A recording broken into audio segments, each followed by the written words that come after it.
আজ আমরা এখানে উপস্থিত হয়েছি একটা অত্যন্ত ন্যাক্কারজনক, দুঃখজনক ও লজ্জাকর ঘটনার প্রতিবাদ জানাতে, যা আমাদের গণতন্ত্র, নারীর নিরাপত্তা এবং নাগরিক অধিকারের উপর সরাসরি আঘাত এনেছে। আজকে আমরা ঝিকরগাছা উপজেলার 5 নম্বর ওয়ার্ড কিত্তুপুর গ্রামে 6 জন আমাদের বাংলাদেশ জামাত ইসলামের 6 জন সদস্য মিলে আমরা ভোট চাইতে গেছিলাম এবং আমরা শান্তিপূর্ণ ভাবে মা বোনদের মাঝে দাঁড়িপাল্লা প্রতীকে ভোট চাচ্ছিলাম।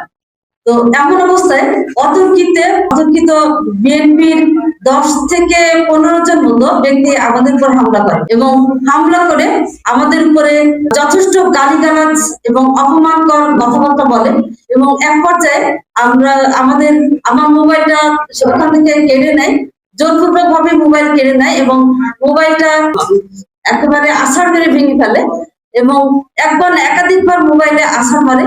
তারপরও আমি বারবার অনুরোধ করেছিলাম আমার মোবাইলটা ফিরিয়ে দেওয়ার জন্য, কিন্তু তারা সেটা দেয়নি এবং আরেকজন বোনের কাছ থেকে তার ব্যাগটা কেড়ে নেয় এবং সেটাও রাস্তার উপরে আছাড় মেরে ফেলে দেয় এবং তারপরে বেশ কিছু নির্যাতন করে এবং আরেকজন বোনেরও বেশ ধাক্কাধাক্কি দেয় এবং একজন বোন আমাদের মারাত্মকভাবে অসুস্থ, সে অসুস্থতার জন্য আসতে পারেনি এবং এটা আরো বলার বিষয় যে আমি রোজা অবস্থায় ছিলাম, তারপরও আমাদের উপরে এরকম নির্যাতন করা হয়েছে। এরপরে আমাদের উপর বিভিন্ন ধরনের হুমকি দেওয়া হয়েছে যে যদি আমরা কোথাও ভোট চাইতে যাই তাহলে আমাদেরকে হত্যার হুমকিও দেওয়া হয়েছে এবং স্থানীয় আমাদের ওখানে যে বোনেরা আছে সেই বোনেরা যেন কোনোভাবে বাড়ি থেকে নির্বাচনের আগ পর্যন্ত বের হতে না পারে সেজন্য তাদের উপরে হুমকি দিয়েছে এবং অকথ্য ভাষায় আমাদের উপর গালিগালাজ করা হচ্ছে। আর এই ঘটনা থেকে আমার কাছে কিছু প্রশ্ন মনে হয়েছে যে আজকে আমরা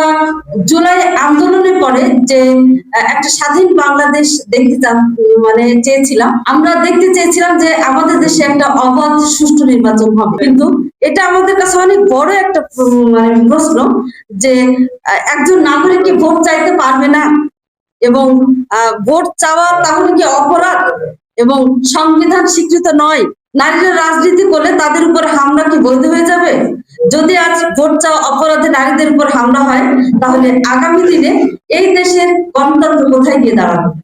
আইনি ও নৈতিক অবস্থা থেকে আমরা দৃঢ়ভাবে এটা বলতে চাই, এই হামলা সম্পূর্ণ অবৈধ ও ফৌজদারি অপরাধ। এটি নারী নির্যাতন আইনের সুস্পষ্ট লঙ্ঘন, শান্তিপূর্ণ রাজনৈতিক কার্যক্রমে বাধা দেয়া সংবিধান পরিপন্থী। কর্মকাণ্ড প্রমাণ করে যে কিছু মহল সহিংসতার মাধ্যমে ভয়ের রাজনীতি কায়েম করতে চায়। আমাদের সুস্পষ্ট দাবি, এই সংবাদ সম্মেলনের মাধ্যমে আমরা প্রশাসনের কাছে জোরালো ভাবে দাবি জানাচ্ছি, ঘটনার সাথে জড়িত যুবদলের নেতা আরাফাত রহমান কল্লোল ও সবুজ আহনাফ সহ সকল দোষীকে অবিলম্বে গ্রেফতার করতে হবে। ঘটনার একটি নিরপেক্ষ ও সুষ্ঠু তদন্ত পরিচালনা করতে হবে। দোষীদের বিরুদ্ধে দৃষ্টান্তমূলক শাস্তি নিশ্চিত করতে হবে। ভবিষ্যতে যেন কোন নারী রাজনৈতিক কর্মী ভোট চাইতে গিয়ে হেনস্থার শিকার না হয় সে ব্যাপারে প্রশাসনিক নিশ্চয়তা দিতে হবে। নির্বাচনী পরিবেশকে সহিংস মুক্ত ও নিরাপদ করার জন্য কার্যকর ব্যবস্থা নিতে হবে। প্রশাসন ও আইন শৃঙ্খলা বাহিনীর প্রতি আহ্বান, আমরা প্রশাসন আইন শৃঙ্খলা বাহিনীকে স্মরণ করে দিতে চাই, আমাদের দায়িত্ব কোনো দল বা ব্যক্তিকে রক্ষা করা নয়, বরং আইন ও নাগরিকের নিরাপত্তা নিশ্চিত করা। আর যদি এই ঘটনার সঠিক বিচার না হয় তাহলে আগামী দিনে এমন ঘটনা আরো বাড়বে যা দেশ ও গণতন্ত্রের জন্য ভয়াবহ পরিণতি ডেকে আনবে। আমাদের অবস্থান অঙ্গীকার আমরা পরিষ্কারভাবে জানিয়ে দিতে চাই, জামাত ইসলামী শান্তিপূর্ণ রাজনীতিতে বিশ্বাস করে। আমরা সহিংসতা রাজনীতি করি না, সহিংসতাকে প্রশ্রয় দিই না, কিন্তু নারীর সম্মান ও ভোটাধিকার গণতন্ত্রের প্রশ্নে কোনো আপোষ করা হবে না। প্রয়োজনে আমরা আইনি ও গণতান্ত্রিক আন্দোলনের পথ বেছে নেব।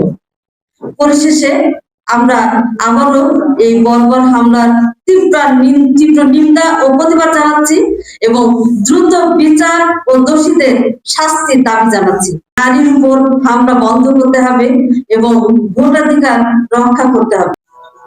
এবং আমার কাছে আরো কিছু যেটা মনে হচ্ছে সেটা হচ্ছে যে যাদের হাতে আমাদের নারীরা লাঞ্ছিত হচ্ছে, অপমানিত হচ্ছে এবং যদি তাদের কাছে ক্ষমতা যায় তাহলে কোনো নারী নিরাপদে থাকতে পারবে না, যেখানে বাংলাদেশের অর্ধেক জনশক্তি হচ্ছে নারী।